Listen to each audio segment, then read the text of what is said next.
Hey there, everyone. Steve Watkins on Reelfoot Lake in Hornbeak, Tennessee. Welcome to the Reelfoot Devotional.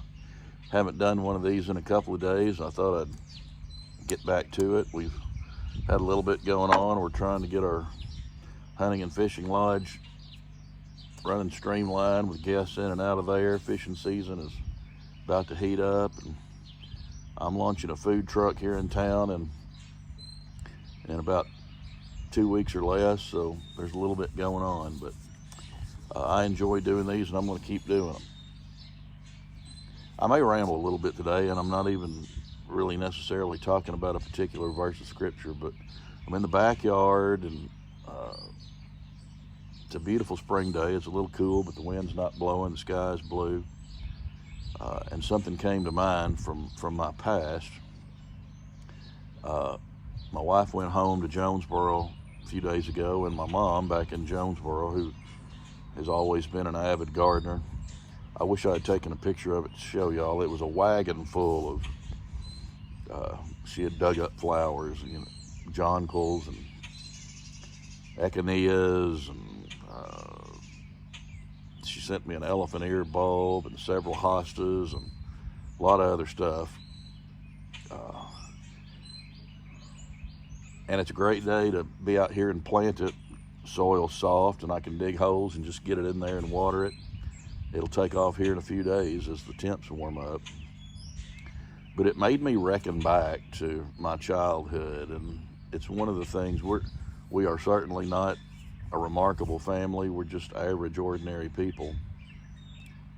But I think the thing that I love about our family the most is that we have all shared a common love for the dirt. And that sounds silly, but we just love to work in the dirt and use the dirt to produce things and grow things, from cotton and soybeans and wheat to flowers like this, to strawberries, to fruit trees, to whatever. We've always done it. My grandmother was also an avid gardener, loved her yard, loved her garden.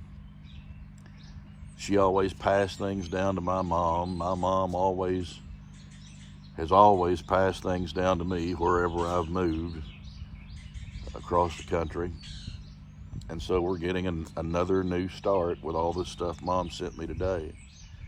I can hearken back to when I was a kid, and when I was an adult, actually, I went to my grandmother's house for a series of 3 years. I went to her house on each January 1st, and I interviewed her on videotape. It shows you how long ago it was on videotape, for several hours, just asking her questions, and we recorded that. And one day I asked her about her religious beliefs and her spiritual beliefs, and her thoughts about God, and she told me about an experience she had one day in the strawberry patch, and I can just see her out there with an old dull butcher knife in her arthritic hands, but she never stopped. Mom never stopped either. I never stopped. My hips hurt and my knees hurt. I'm out here doing it just like they did. But she said, I was out there one day after school and digging in the strawberries, and this magnificent light just came over me, and I've never felt more at peace in my life.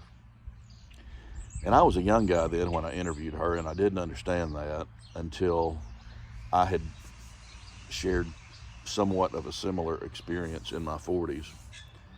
And I call them holy moments. Moments that are very difficult to put into words. But we know they are holy. I've had 2 of those moments in my life. I think they are few and far between. Like I said, I had one in my 40s. I didn't talk about it for 2 years because, for one, I couldn't put words to it. Number 2, I didn't think anyone would believe it. I wrote about it. I dedicated a chapter to it in my book, Pilgrim Strong. And once I had written that story, I post it on Facebook every Easter, because it's a story of redemption and forgiveness and grace. And I enjoy doing that and sharing it. And like I said, I told you guys I was going to ramble today. But that is what has been on my mind out here on this beautiful spring day, digging in the dirt, putting this stuff in the ground with all the love I have. And this is spring stuff. It won't produce much this year, but it'll grow and it'll develop and it'll come back next year, and I will always have memories of this day, being out here doing this, and remember every move I made. Got to be some scripture in there somewhere that applies to that. You guys can tell me what it is. I don't know. Anyway, if you enjoy these clips, I hope you'll subscribe to the YouTube channel and share it with your friends. Until next time, onward.